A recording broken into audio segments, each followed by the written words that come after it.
Coming up next on The Voice of Alabama Politics, our special guest is Dr. Tammie McCurry, Associate Commissioner at the Department of Mental Health. Also, the V-Team takes a look at a crazy lawsuit. And will there be a special session?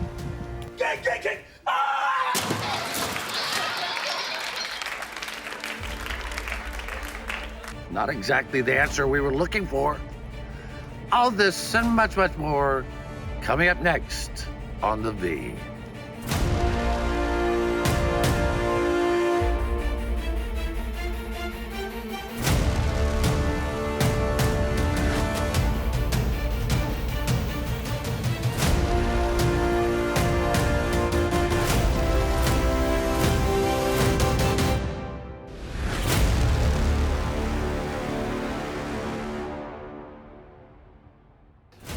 Welcome to The Voice of Alabama Politics, where we tackle the tough issues so you have the hard facts. I'm your host, Bill Britt, and today I'm joined by Susan Britt, research guru extraordinaire and my constant companion. Hello. And Josh Moon, investigative reporter and columnist at APR. Welcome. Thanks for having us. How's it going, guys? Going good. Sunny day here outside of beautiful downtown Attala. Oh, yeah, I hear it's lovely this time of year. It's lovely this time of year. So this past week, Governor Ivey had a virtual call with the state legislature to see about the possibilities of holding a special session. We understand that the legislature doesn't have a plan on how to meet safely, Josh. I get the feeling that not having a plan is kind of their plan. Yeah, I mean, so I think Governor Ivey asked something along the lines of, well, we want to get together for a special session. We got some things we need to, talk about. What's the plan for meeting safely and allowing the public and the press and all that in? They went, we don't exactly have one. Well, what are you going to do in February? We discussed it before, and we've talked about, I talked about Arkansas and some other places around the South. Yeah. Their state legislatures have come up with actual plans for this. They've installed plexiglass in places, put in, protective screens and other things that they'll make it safe for the media to come in and work. Imagine that, they've actually thought about the media as well as their own people. In Alabama, we're lucky to have a vent in the press room. Yeah, well, that's true. And a lot of times you don't know about that, but you don't know what they're venting in. But for the people that may be, that want to come, they've also set up some barriers to allow them to be there. And so for them not, just call somebody. Call a friend in Mississippi or Georgia or Arkansas and say, hey, what are you guys doing? Yeah. Well, there's some important things that need to be done. We have economic incentive packages that are designed to lure businesses to Alabama and to get business to expand in Alabama. And one of those has already expired, Susan. The other one is set to expire in December. They need to get that done. They do need to get that done. There's some really important issues that have to be addressed that they're gonna have to go into a special session. I don't think there's any way around it. Well, two things that are vitally important to most folks is taxes. Everybody cares about taxes.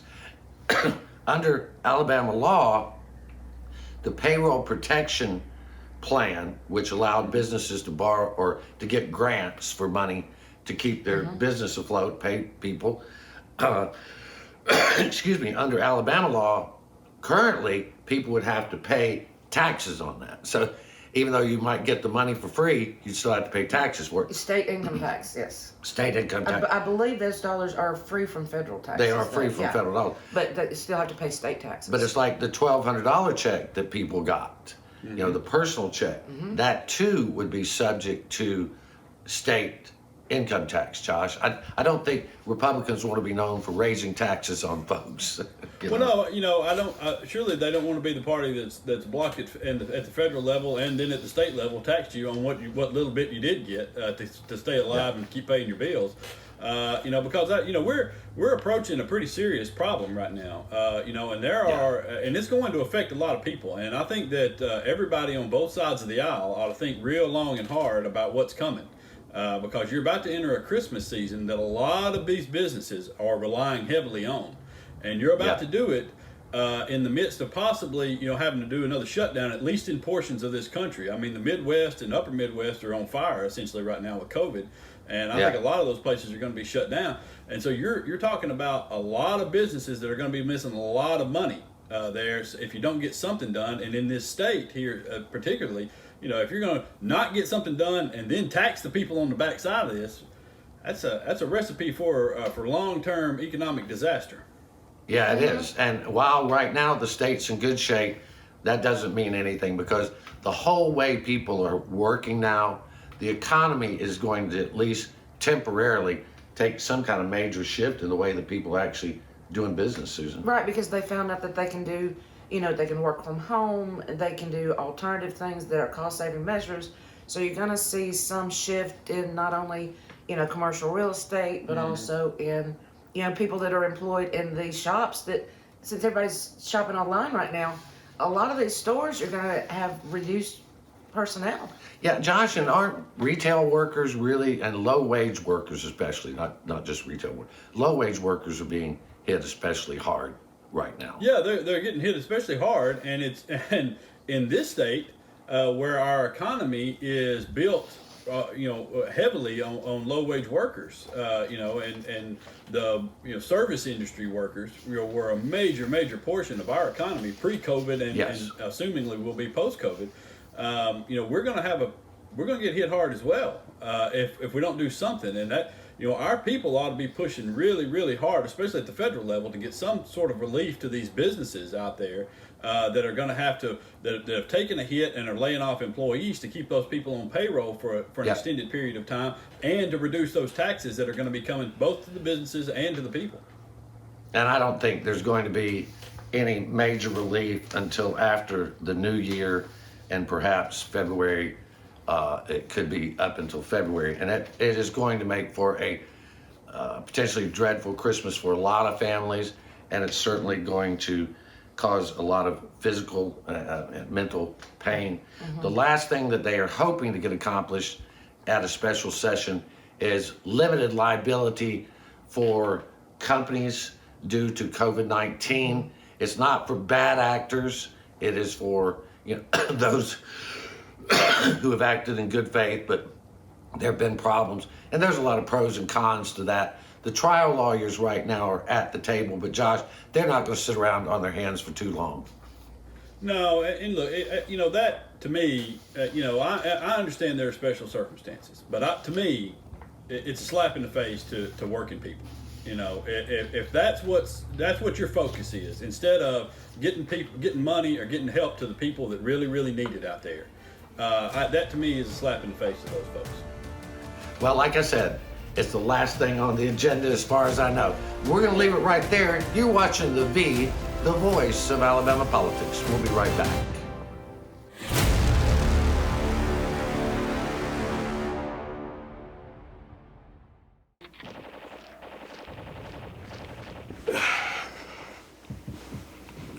Hey man, what are you doing today? Play the game. Thought I'd go out for a drive later, maybe. Text some friends while I'm doing it. Scroll through social media. Kill a family at 4 head-on collision. Cool, man. Drive safe, Alabama. A message from your Alabama Department of Transportation. If you've been working, you've already proven yourself in ways you may not even notice. Managing your time, communicating effectively, and working as part of a team are key skills that employers value. At alabamaworks.com, you can find out how to build on your experience to up your game and get the job you really want, because it's out there. Start your new success story at alabamaworks.com. Sponsored by Alabama Works, the Alabama Broadcasters Association, and this station.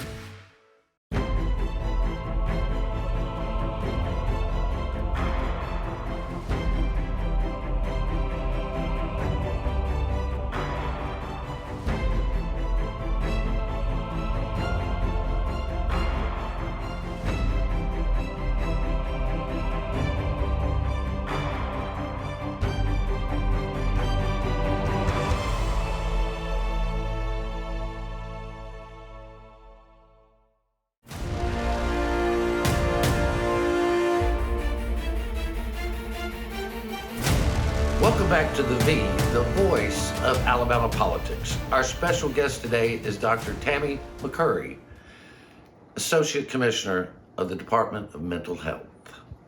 Welcome, Doctor. Thank you so much for the invitation. Great to see you. Good to see you as well. You know, this is a very interesting time for anyone, and especially those who have mental health needs. Along with the Governor Kay Ivey, your department, along with Commissioner Bashir, is opening up 3 crisis centers, which sounds like a very, very important job right now. Can you tell us about these centers and what will be offered there? Yes, I sure can. We're opening 3 crisis diversion centers throughout the state of Alabama. One will be in the Huntsville area, one will be right here in the capital city, and then one will be in Mobile. And I don't know if you guys know this, but approximately 2 million times each year, people who have serious mental illness are admitted to jails across the nation. And it's our hope that these diversion centers will help to divert some of those people who should be getting mental health treatment instead of them going to jail. Almost 3/4 of those are adults who have either alcohol and or drug use problems. And so one of the things that the crisis diversion centers will be doing is helping to lower those numbers, decrease the numbers of folks who are going to emergency rooms for these types of treatments, and hopefully to divert them from emergency rooms and jails so that we keep police officers back on the streets doing what they need to do, and these centers will be able to assist people with those immediate needs that they may have. So when a person comes to the center, what can they expect when they arrive? Okay, so for persons that enter the center and they stay 23 hours or less, they can envision like a living room type setting. And in this setting, it helps to give them care and comfort. And during that time, they'll get a physical assessment, they'll get a mental health assessment. There'll be a treatment plan that will be developed for that person.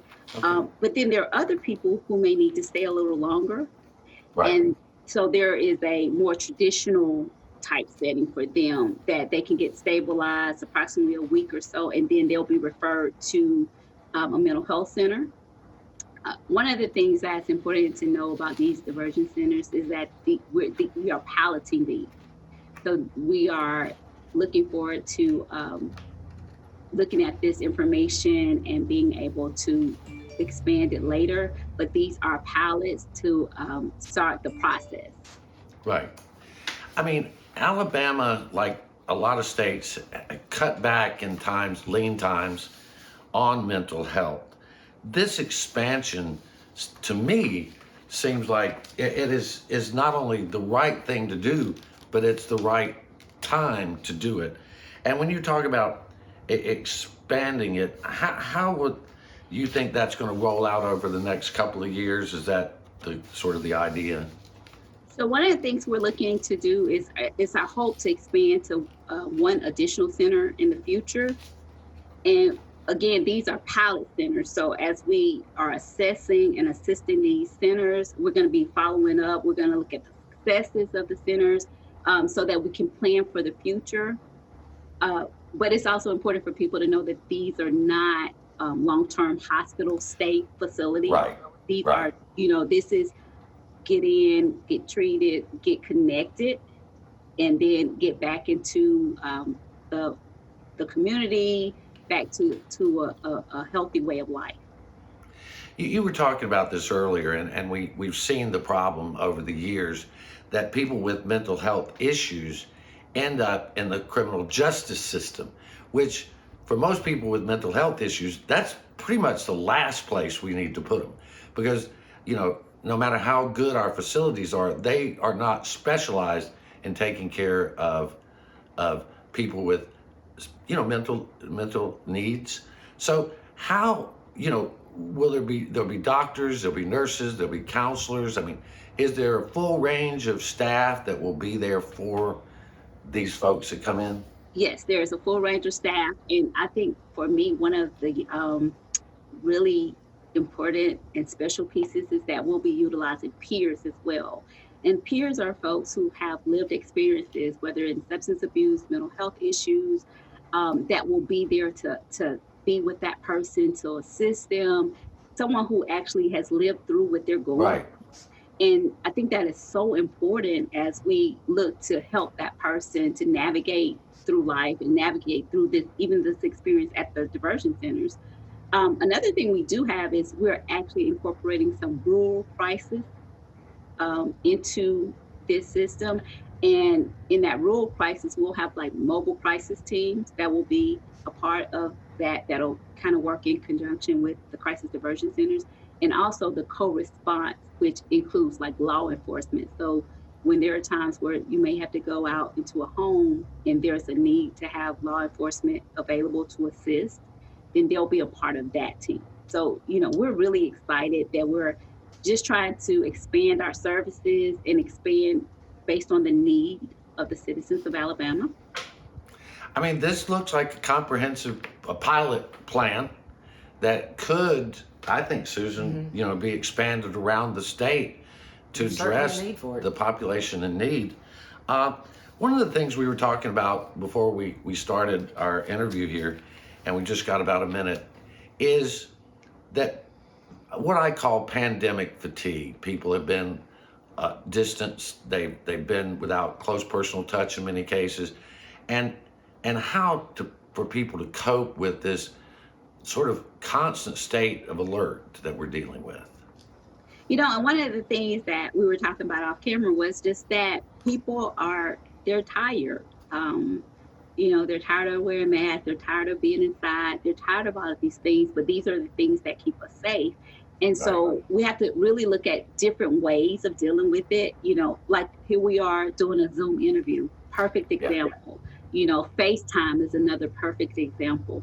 When we think about our elderly population, it's important for family members to reach out to those elderly family members to check on them. You know, start phone trees where you call, put it on your calendar so that you can call and check on that person. Stop by and drop off a meal. You know, it's just different little things.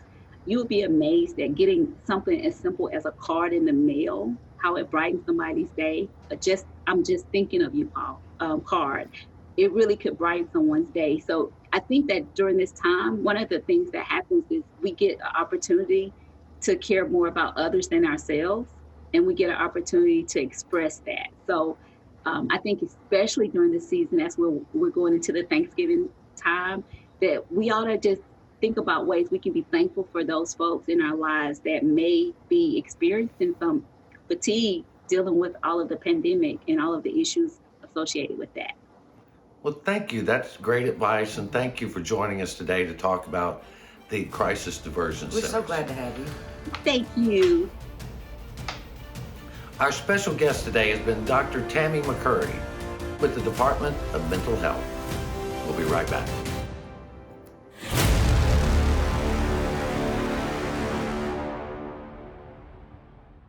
You'll never guess what 400,000 people in the U.S. were using when they crashed their cars last year. No, not this.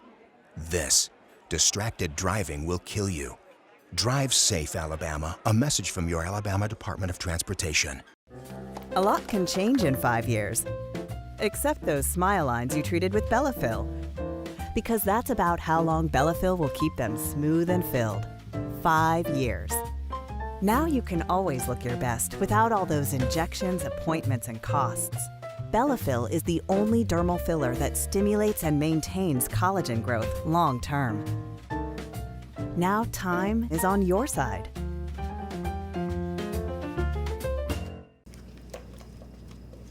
What are you doing today, babe? I thought I'd head down to the lake with the guys, do a little fishing.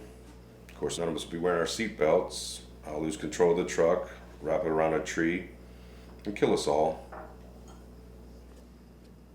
Okay.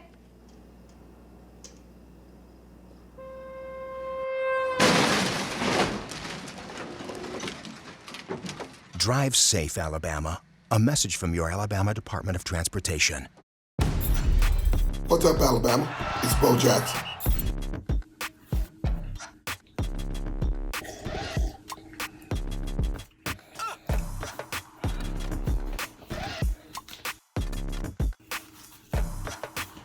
Do I really need to say it?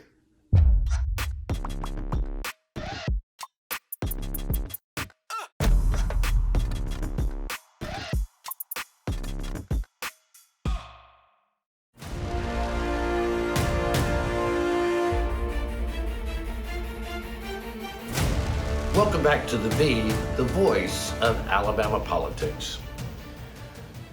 Susan, Josh, a story that we wrote about, broke 4 years ago, has finally come to an end.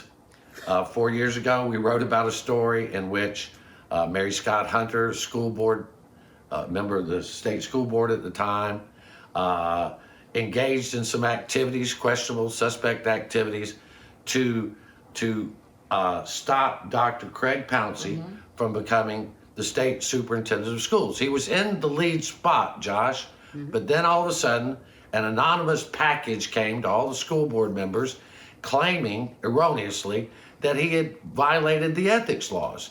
And it just got worse from there. It was like a Three Stooges caper gone awry. Oh yeah, it was the stupidest scheme I've ever seen. It was the dumbest, most transparent thing that I have ever encountered. And I honestly, I can't believe that somebody. It's really kind of a black eye to our law enforcement here in this state that somebody didn't face charges, criminal charges of some sort for this, because they did ruin this man's reputation and harmed him from getting a job and sucked millions of dollars away from our public education system in doing this nonsense. Yeah, I mean, Susan, that what they did is they took over this bogus complaint to the ethics department, alleging that he had, basically falsified his doctoral thesis and used personnel from the state and computers to do it. None of it was true. The crazy thing is that, the folks at the Department of Education took it over to the Ethics Commission, and the Ethics Commission actually wrote him back and said, oh yeah, we've received this information. It was all done incorrectly to start with. Yeah. The reason it was transparent, John. Law after law after law after law to do this. I mean, it was so idiotic. You know, the things that they violated. Like they never should have reported out that this thing was being investigated. They never should have accepted the anonymous tip in the first place. And nobody should have ever taken it seriously. If for Mary Scott Hunter to spread that around at I'll tell you how dumb it was. I'll tell you how stupid this whole thing was. At a BCA meeting in the summer, she went around telling people that Craig Pouncey had problems, ethics problems coming, and then tried to claim that she never told anybody this in front of a committee hearing. They're run by Gerald Dial and Quentin Ross, and Gerald Dial said to her, "I'm one of the people you told. What are you talking about?"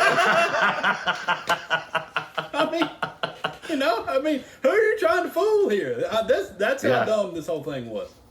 Oh no, I got calls from the BCA summer meeting saying, Britt, you're not going to believe this.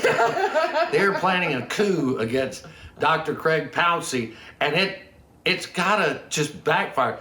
And, it really, unfortunately, only backfired on the people trying to do the right thing. Craig Pouncey got hurt. Right.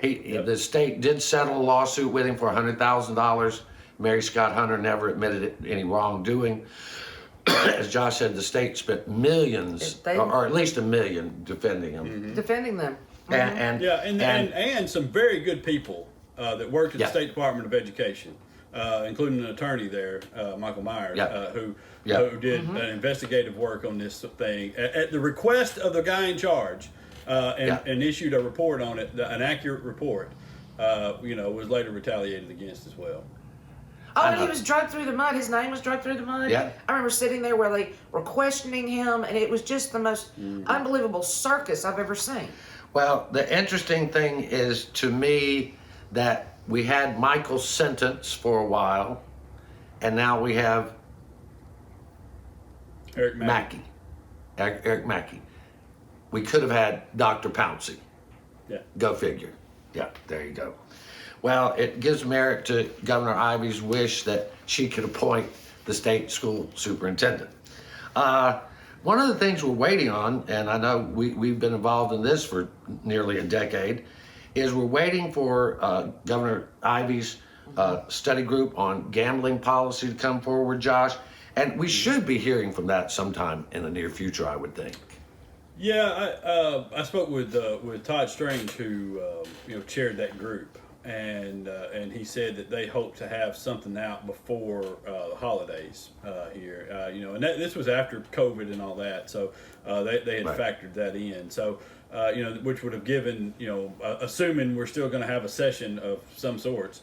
Would have given everybody a good opportunity to read whatever the report says heading into that session. So hopefully that's still the case. I have not heard otherwise, and I believe that I probably would have if they were going to be delayed significantly. So maybe in the next month or so here we'll have something.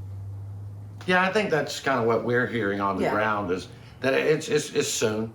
Probably before Christmas.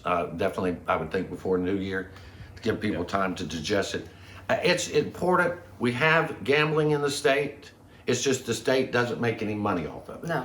I mean, approximately $750 million a year could be going into state coffers, whether to pay for education or health care, these types of things, or both.